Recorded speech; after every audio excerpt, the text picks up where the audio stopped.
کہ میر عبد الواحد بالگرامی کے پاس ایک نوجوان آیا تو اس نے آ کر کے عرض کی کہ حضور میں جوان ہوں، تو جب سے سنا نا مر جانا ہے، قبر میں جانا ہے، جنازہ دیکھا ہے، قبر میں بندے کو اترتے دے، مجھے موت سے بڑا ڈر لگتا ہے، کوئی وظیفہ بتائیں یا مجھے کوئی نصیحت کریں۔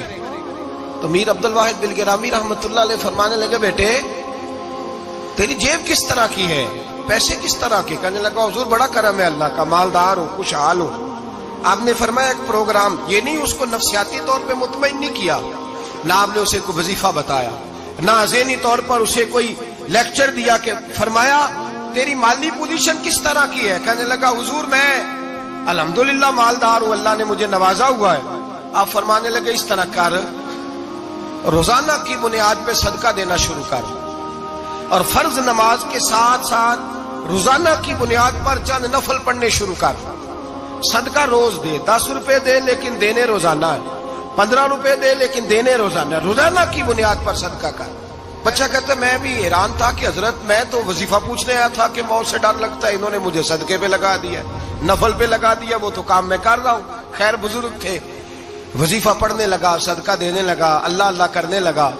فرماتے ہیں کچھ دن بیت گئے تو میر عبد الواحد بالگرامی رحمت اللہ علیہ 6-7 ماہ کے بعد دوبارہ ملاقات ہوئی تو فرمانے لگے بیٹے اب تیرا کیا حال ہے؟ تو وہ نوجوان کہنے لگا حضور اب مجھے مرنے سے ڈر نہیں لگتا، بلکہ اب تو میرا مرنے کو دل کرتا ہے، تو دل کرتا ہے، ڈر نہیں لگتا، اب دل کرتا ہے۔ اور حضور آپ نے میرے ساتھ کیا کیا ہے کہ میرا تو دل کرنے لگا ہے مرنے کو، خوف نکل گیا ہے، دل کرنے لگا ہے میں جاؤں۔ تو بڑا خوبصورت ارشاد فرمایا، کیا بات ہے، اللہ والوں کی باتیں اللہ کے لشکروں میں سے لشکر ہوتی۔ میر سید عبد الواحد بالگرامی رحمت اللہ علیہ فرمانے لگے بھائی جس جگہ آدمی کی پراپرٹی ہوتی ہے، جس جگہ اس کا مکان ہوتا ہے، جس جگہ اس کی جائیداد ہوتی ہے، وہاں اس کا جانے کو دل کرتا ہے۔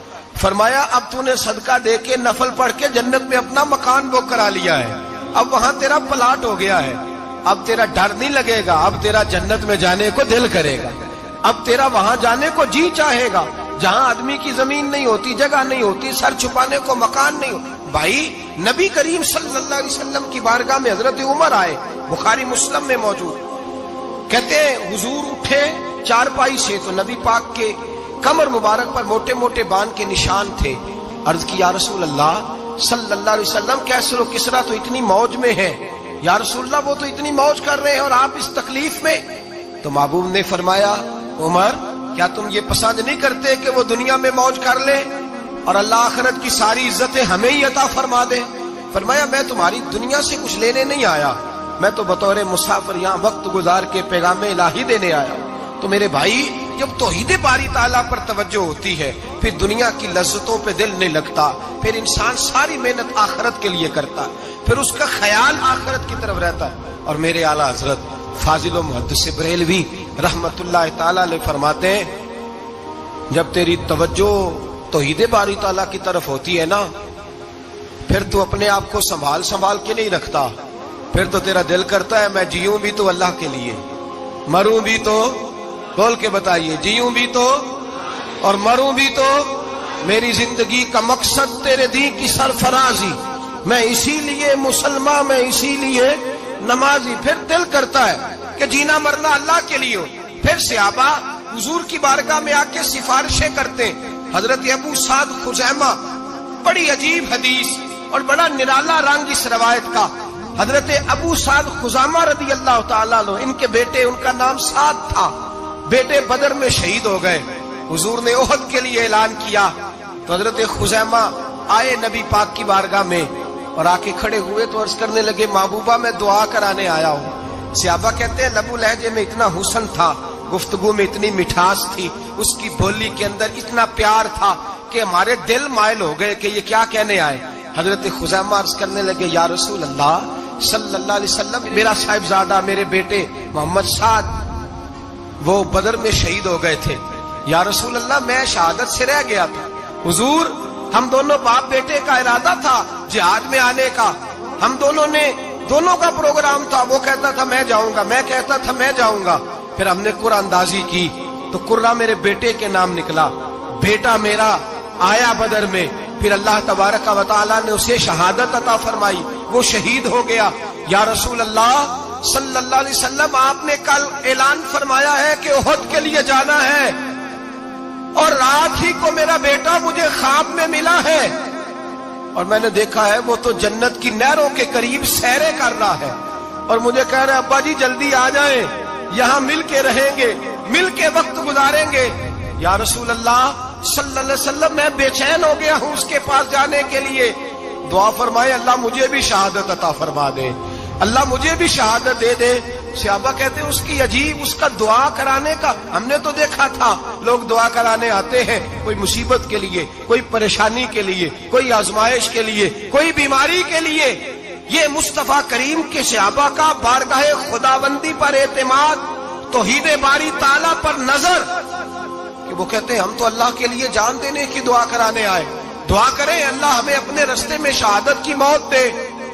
صحابہ کہتے ہیں نبی پاک نے دعا فرمائی، پھر ہم نے حضور کی دعا کو قبول ہوتے بھی دیکھا، ہم نے اپنی آنکھوں سے مصطفیٰ کی دعا کو قبول ہوتے دیکھا، ہم نے جناب خزیمہ کو احد کے میدان میں شہید ہوتے دیکھا، اور میرے رسول پاک صلی اللہ علیہ وسلم کے صحابہ ان کی طرف دیکھتے تو رشک کرتے، فخر کرتے، کہتے دیکھو یہ وہ غلام ہے جو حضور سے دعا لے کر کے دنیا سے گیا۔ آج جو لوگوں کا مرنے کو دل نہیں کرتا، آج بڑی بڑی بلڈنگیں بناتے ہیں، بڑی بڑی عمارتیں کھڑی کرتے ہیں، بڑی بڑی جائیدادیں بناتے ہیں، ہر بینک میں اکاؤنٹ کھلواتے ہیں، سرمایہ، پیسہ، دنیا داری بناتے ہیں، تعلقات بناتے ہیں، سیاسی سماجی رشتے، دنیا داری کے جھوٹ کے ناطے۔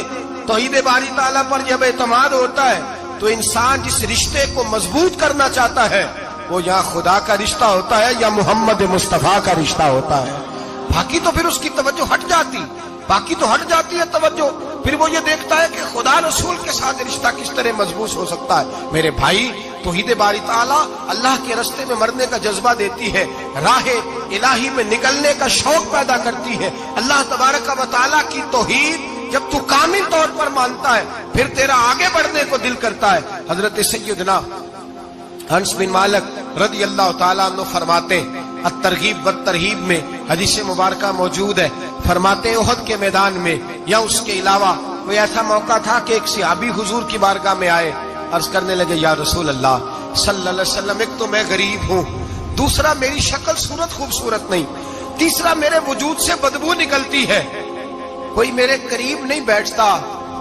اگر میں اللہ کے رستے میں جہاد کروں، اپنی راہ خدا میں جان دے دوں، تو بتائیے میرا رب مجھے کیا عطا کرے گا؟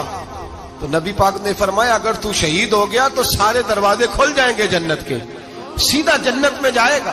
یقین کامل دیکھیے، احد کے میدان میں تلوار پکڑی، جہاد کیا، شہید ہو گئے، صحابہ کہتے ہیں نبی پاک اس کے سرانے آ کے کھڑے ہوئے، اور کیا خوبصورت جملے ارشاد فرمایا اللہ تبارک و تعالیٰ نے اس کی بدصورتی کو خوبصورتی میں بدل دیا ہے، اللہ نے اس کے وجود سے آنے والی بدبو کو خوشبو سے بدل دیا، اور نبی پاک علیہ السلام فرمانے لگے جنت کی حور دروازہ کھول کے اسے کہہ رہی ہے آ جا جلدی جلدی، اللہ نے تیرا نکاح میرے ساتھ فرما دیا ہے، جلدی آ جا، میں تیرے استقبال کو کھڑی۔ میرے عزیز، کچھ لوگ ایسے ہیں جن سے عذاب قبر ہوگا ہی نہیں۔ میرے رسول کریم صلی اللہ تعالی علیہ وسلم نے ارشاد فرمایا کہ جو اللہ کے رستے میں شہید ہو گیا، یہ سنن نسائی میں موجود ہے، اسے عذاب قبر نہیں ہوگا، بلکہ ایک حدیث میں تو فرمایا حساب کتاب ہی نہیں ہوگا، اللہ بغیر سوال جواب کے جنت عطا فرما دے۔ کچھ لوگوں کو لوگوں کی بخشش پہ بھی مسئلہ ہی بنتا ہے کہ کوئی بخشا نہ جائے، اور ایک صاحب کہہ رہے تھے جی یہ کیا معاملہ ہے کہ جمعے کو بندہ مر گیا یا فلانا ہو گیا تو اس سے حساب کتاب نہیں ہوگا، اتنے بڑے جرم لوگوں نے کی، اتنے پاپ، اور جمعے کو مر گیا تو بخشا جائے گا۔ تو میں نے کہا جرموں کا بھی اسے حساب اللہ لے لے گا، لیکن میاں حساب کتاب کی ڈیوٹی نہ اللہ کی ہے تو بہتر یہ ہے کہ اسی کے ہاتھ میں رہے، تو نہ اپنے ہاتھ میں لینے کی کوشش کر۔ سنن ترمذی کی حدیث، ہمیں پتہ نہیں کیا مصیبت ہے، ہمیں پتہ نہیں کیا مسئلہ ہے۔ ایک جنازے سے میں نکلا، آپ یقین کریں کبھی کبھی کلیجہ پھٹ جاتا ہے، میں ایک جنازے سے نکلا تو میرے ساتھ ایک بندہ جنازہ پڑھ کے نکلا تو کہنے لگا جی پیر صاحب دیکھیں آج کتنی دنیا آئی ہے، حالانکہ یہ بندہ اس طرح کا تھا، اس طرح کا تھا، اس طرح کا تھا۔ میں نے اسے کہا یار تجھے تو فکر ہی لگ گئی ہے کہیں جنت میں چلا ہی نہ جائے. تو اس طرح کرنا جنت کے دروازے کے سامنے کھڑے ہو جانا ڈنڈا لے کے کہ میں نے نہیں جانے دینا. شرم آنی چاہیے ہمیں. اللہ فرماتے ہیں جنت اتنی چوڑی ہے جتنے زمین و آسمان، اس کی چوڑائی زمین اور آسمان کے برابر ہے. تو ہم تو اپنے علاوہ کسی کو جانے نہیں دینا چاہتے جنت میں. اور بس کریں، جنت خدا کا فضل ہے. اور اللہ فرماتے ہیں میرا فضل میں جسے چاہتا ہوں عطا کرتا ہوں. یہ سنن ترمذی کی حدیث، اور اس کے راوی حضرت عبداللہ ابن عمر رضی اللہ تعالیٰ عنہ. نبی پاک علیہ السلام نے فرمایا جو مسلمان جمعے کے دن یا جمعے کی رات کو فوت ہو اس کو اللہ تعالیٰ قبر کی آزمائش سے محفوظ رکھتا ہے. جو جمعے کی رات فوت ہو جائے یا جمعے والے، یعنی جمعے رات اور جمعے کی درمیانی رات چلا جائے یا جمعے والے، تو اللہ اسے عذاب قبر سے، تو میرے عزیز جو بندہ شہید ہو اس سے عذاب قبر نہیں ہوتا. جو آدمی جمعے کے دن یا جمعے کی رات چلا جائے اسے بھی عذاب قبر نہیں ہوتا. اور میرے رسول کریم صلی اللہ تعالی علیہ وسلم نے فرمایا جو بندہ ایک دن اور ایک رات، یہ حدیث صحیح مسلم میں، سنن ترمذی میں، مصنف عبد الرزاق میں موجود ہے، ایک دن اور ایک رات اللہ کی رضا کے لیے اسلامی سرحد پہ پہرا دے. میں اور آپ سوئے ہوئے ہیں لیکن وہ لوگ جو فوجی بارڈروں پہ کھڑے ہیں، دیکھو مدینے والے محبوب کس کس پہ کرم فرماتے ہیں. ساری عمر نہیں، 24-25 سال کی سروس نہیں، فرمایا ایک دن اور ایک رات اللہ کی رضا کے لیے جو اسلامی سرحد پر پہرا دے، مسلمانوں کو کافروں سے بچائے، رب اسے عذاب قبر نہیں دے گا، اسے اللہ تعالیٰ اپنے فضل سے معاف فرما دے گا. ایک رات اور ایک، آپ کیا سمجھتے ہیں کہ ان فوجیوں کی کوئی چھوٹی شان ہے؟ ان کا کوئی چھوٹا مرتبہ ہے؟ ایک دن اور ایک رات اگر یہ پہرا دیں تو اللہ انہیں اتنا انعام عطا کرتا ہے. اسی طرح سن لو، یہ ذرا غور سے سننا، ابن ماجہ کی حدیث، اور اس کے علاوہ مسند ابو یعلا میں موجود حدیث کے راوی حضرت ابو ہریرہ رضی اللہ تعالی عنہ، حضور صلی اللہ تعالی علیہ وسلم نے فرمایا جو شخص بیماری سے فوت ہوا، قربان جاؤں میرے محبوب نے بیماری کا نام ہی نہیں لیا، فرمایا کوئی بھی بیماری ہو، فرمایا جو آدمی بیماری سے فوت ہوا اللہ اسے شہادت کی موت عطا فرمائے گا، اور وہ عذاب قبر سے اور قبر کے امتحان سے بھی محفوظ رہے گا. اور حضور فرماتے ہیں اس کو صبح اور شام جنت کے باغوں میں سے رزق دیا جائے گا. جو کسی بھی بیماری سے مرا، یہ لوگ بیماری سے مر رہے ہیں تو لوگوں نے اچھوت سمجھ رہے ہیں، اچھوت، یہ اچھوت نہیں ہے، اس لیے کہ لوارث نہیں، یہ خدا رسول کے ماننے والے ہیں. تم انہیں اچھوت کہہ رہے ہو اور مدینے والے رسول انہیں شہید فرما رہے ہیں. حضور نے فرمایا جو بیماری سے مرے شہید ہے، وہ قبر کے عذاب سے محفوظ رہے گا اور جنت کے باغوں میں سے اللہ رزق دے گا. لوگ کہتے ہیں دیکھو جی بڑا تانگ ہو کے دنیا سے گیا ہے، تو اس بندے کو بھی عذاب قبر نہیں ہوتا. اسی طرح جو بندہ سورہ ملک پڑھتا ہے، سنن ترمذی میں حضرت ابن عباس سے روایت ہے کہ حضور صلی اللہ علیہ وسلم کے ایک صحابی نے ایک جگہ خیمہ لگایا تو وہاں سورہ ملک پڑھنے کی آواز آتی تھی، کوئی بندہ پڑھنے والا نظر نہیں آتا تھا. جب حضور کی بارگاہ میں عرض کیا تو فرمایا وہاں قبر تھی اور قبر کے اندر بیٹھ کے میرا صحابی سورہ ملک کی تلاوت کر رہا تھا. اگر ہمیں خسرہ نمبر یاد ہو جاتا ہے نا اپنی جگہ کا، اور ہمیں پتہ ہوتا ہے کہ میرے والا حصہ کتنے کروڑ کا ہے، اگر ساری کہانیاں ہمیں یاد ہوتی ہیں تو سورہ ملک بھی ہمیں یاد ہو سکتی ہے.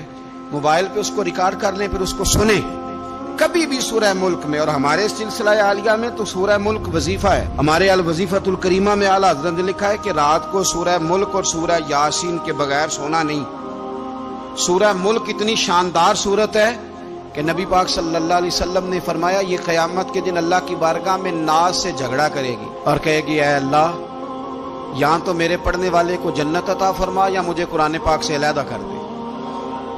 تو رب کریم پھر اپنے فضل سے پڑھنے والے کو جنت عطا کرے گی. میری اپیل ہے ہر اس شخص سے جو کسی بھی مشکل کا شکار ہے، کسی بھی آزمائش کا شکار ہے، کسی بھی ذہنی پریشانی کا شکار ہے، وہ کسی بھی قسم کے دباؤ کا شکار ہے، کسی الجھن کا شکار ہے، کسی تکلیف میں ہے، کسی درد میں ہے، فقر میں ہے، آزمائش میں ہے، قرض میں ہے، بیماری میں ہے، پریشانی میں ہے، وہ اپنے رب کی بارگاہ میں استغفار پڑھے.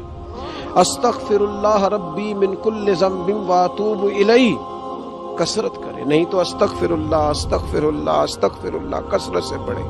کسی بھی صورت میں اپنے مالک کے حضور استغفار کرتا رہے، کرم ہوتا رہے گا، رحمت ہوتی رہے گی، بخشش ملتی رہے گی، اللہ درگزر فرمائے گی۔